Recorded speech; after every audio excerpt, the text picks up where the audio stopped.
we're back. Another day, another dollar. The highly anticipated shock service is finally here. We are running out of time though, okay? We need to get this job done. So we might be able to squeeze in a few tidbits of vocals, but the rest of it is going to be montage. We're going to try and get this done nice and simply and quick. There's a few things to look out for, dirt in the seals. Also loose O-rings like this one here, which is just like flopping around. That makes this thing go like this. We have got other shock and fork videos on the channel. We will be doing more in the future, but I need to get this job done. So let's get cracking.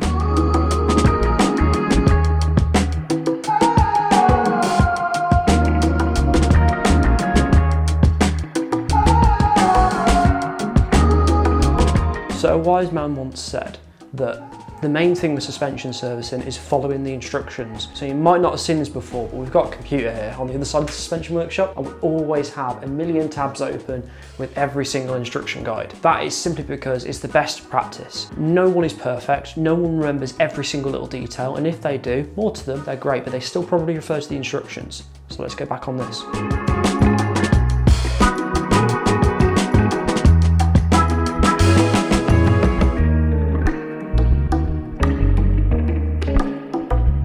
Okay, quick little tidbit. If you look here, I've to replace these this seal here and these two glide rings. This lower glide ring, it's important to note, has an orientation. So look at the manual and make sure you've got the chamfer correct. A lot of dirt in there. Look at all that dirt in there.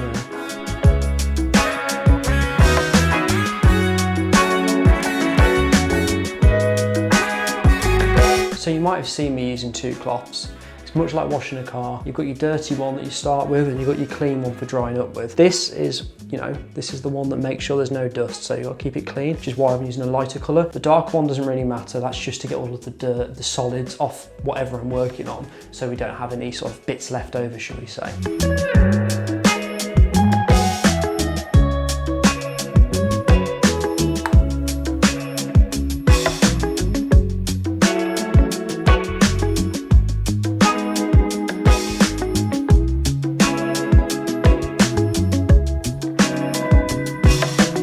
Right, after all that, we can finally get to our little saggy O-ring over here for the bump stop. All of that effort to get to that O-ring to stop this from flapping about.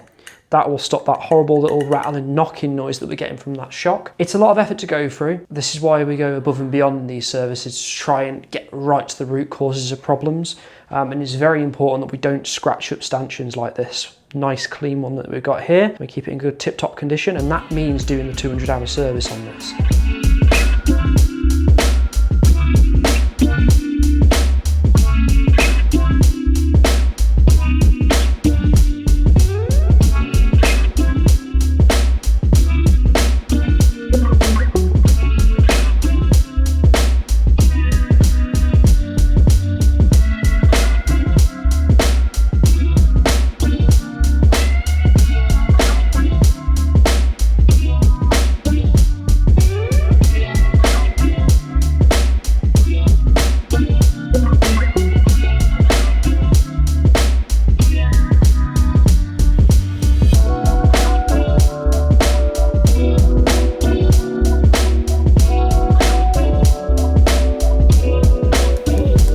Right, here you have it. We've done a 200-hour service on this. It's all sorted, ready to go back on the bike. We have missed a few little bits out, like the IFP bleed and whatnot, but that's pretty boring. We can cover it in the future, but I haven't got enough time to do it today. I actually need to get it done. So Chris has kindly filmed all of the bits, and yeah, let's get back on the bike.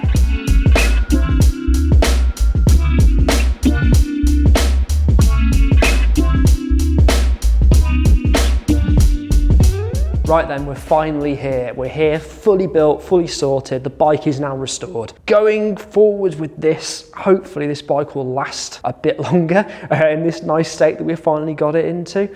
It's been a bit of a journey. We've got the shock service, which you've probably just seen. We've got the fork service that's been done. We've also sorted the wheels out. The wheels have had fresh bearings in. We've also put new disc rotors on, new pads on, bled the brakes. Another step in the process that we alluded to at the start was the slow dropper. That's now been remedied. It's going up at a normal speed now. Obviously we've adjusted it because we don't want to have some issues in the nether regions. The actual problem itself was a kinked hose. We kind of suspected that from the start. That is a major thing with these reverbs because they're using hydraulic fluid. You've got to be very careful when adjusting the post. This is owned by a father who gives it to his son to ride quite a lot. So there's been some changes in drop height and that has led to up, down, kinked hose. And then yes, we've got this slow return on the dropper because the actual fluid can't make its way through the hose properly. So we've got our actual full strip and rebuild service, which is £370. However,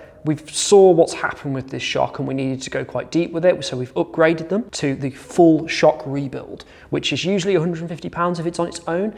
What we've done is we have adjusted the price. So we've done an upgraded service. So they've paid an additional £80. That covers the kit and the additional time just to get that sorted. So we've got £80 on top of the £370 for labour.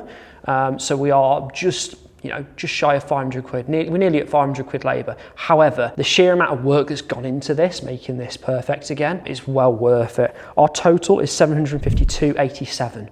That is for a full strip down and giving this bike love. Yes, we didn't replace the chain and the cassette, the drivetrain, didn't need it. Chains was brand new, quite recently. It's not skipping. The cassette's clearly got wear on there. However, this should take it till the next service.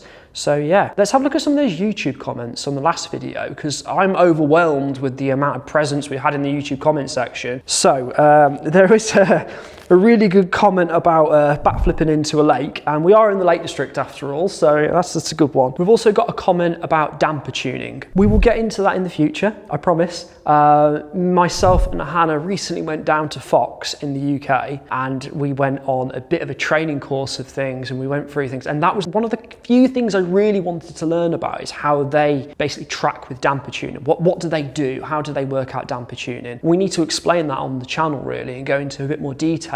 Right, we've seen a comment also down there about wireless on bikes.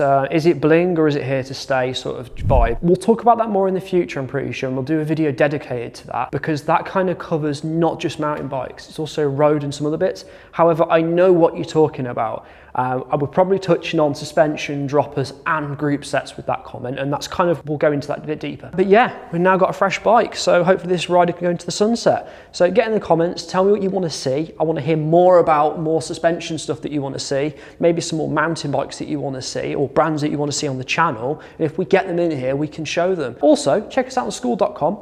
We're over there, we're posting stuff pretty much every day and also talking to you guys. So yeah, see you later.